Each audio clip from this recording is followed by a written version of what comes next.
One of the greatest moments in my personal life and professional life is first having the opportunity to read Clive Woodward's book called Winning after the World Cup in rugby that he won. And then obviously having the opportunity to meet with him and now work with him. During the years that he was putting together the winning program, he said that winning doesn't happen in a straight line. My guess would be the metaphor for all of us is that life doesn't happen in a straight line, and that you need people to help teach these processes that successful people have. Well, Clive developed 5 steps towards what he called winning behaviors. And I'm going to explain each one of these steps as it pertains to what he talked about, but also in relationship to us. So let me begin with step 1. Step 1 is called change thinking. Simply meant that if you do not have the ability to change your thinking when situations are not working, you're not going to do very well in adverse situations. So one of the things that he worked on very hard with his team is the idea of how do I get my teammates or team members to really practice this concept of change thinking. So what I want you to do at this moment, and you can use this with the people that you teach, is take a look at this paragraph that you'll see posed on the screen, and I want you to give each person about 10 seconds to read it and ask them at the end how many F's did they count.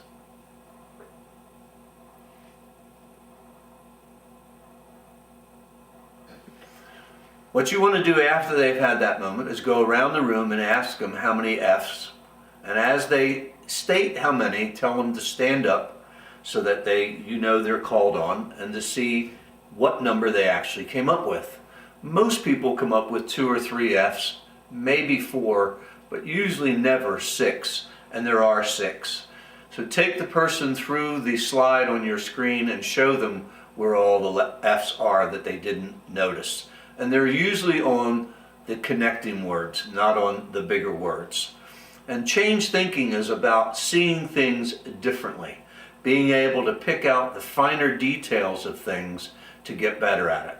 So the finer details for us as coaches are the critical things that the clubs want us to know about, the home life that we're living in, the kids that we get, things that we may not go noticed unless we spend an awful lot of attention focusing on them, just like the small F's in this paragraph. As part of step 1, there's also another section that Clive worked on, which was lateral thinking. And he used lateral thinking from telling a story. And there's a book that we use in the office that deals with a lad named Paddy, who is an Australian who was a dentist. And the book got written on the day that he was going to jump off a bridge and commit suicide. As I mentioned, Paddy is a dentist, and the highest levels of suicide come in, especially Australia, perhaps the world, in dentistry. It's hard work. You don't get a lot of people who come to you who are happy coming, and it often takes its toll. Paddy's book was written after he stood on the bridge deciding that he was going to kill himself. And it came to him in a flash that he shouldn't kill himself, that there actually was a different way of doing things. And as he stood on the bridge, 2 thoughts came into his mind. One, he needed to get rid of all the people who were causing him pain, let alone him causing the pain as a dentist. And he wanted to work with another group of people who he loved to see. So right then and there on the bridge, he constructed in his mind 2 letters. Both letters would be the same, but they would go to different people. The letter to the people who he wanted to remove from his practice, it said, "Dear so-and-so, because of you, I was about to take my life. I've come to my senses, and rather than take my life, I want you to know that I will not treat you anymore as a dentist. I can give you referrals, I can find somebody else for you to go to, but I will no longer serve you as your professional dentist." To the other 10%, and it was about 90% of the people that he wrote to the other 10%, he said, "Because of you, I've decided to live." And I'm writing to you to let you know that I've changed my way of thinking, and I'm now going to change the way I practice, and I only want to practice dentistry with people I enjoy. So Patty went back, and not only did he change the people who came in, but he changed the whole notion of how his office looked.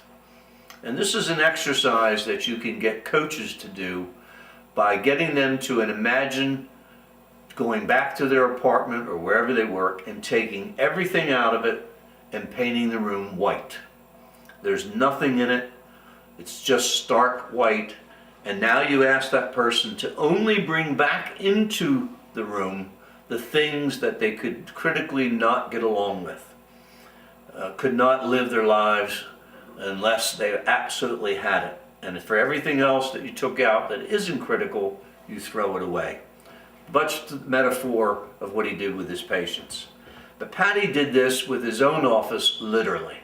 He took everything out, changed the smell, changed the look, and the look began to look like Starbucks. It was a place where you could come in and lounge.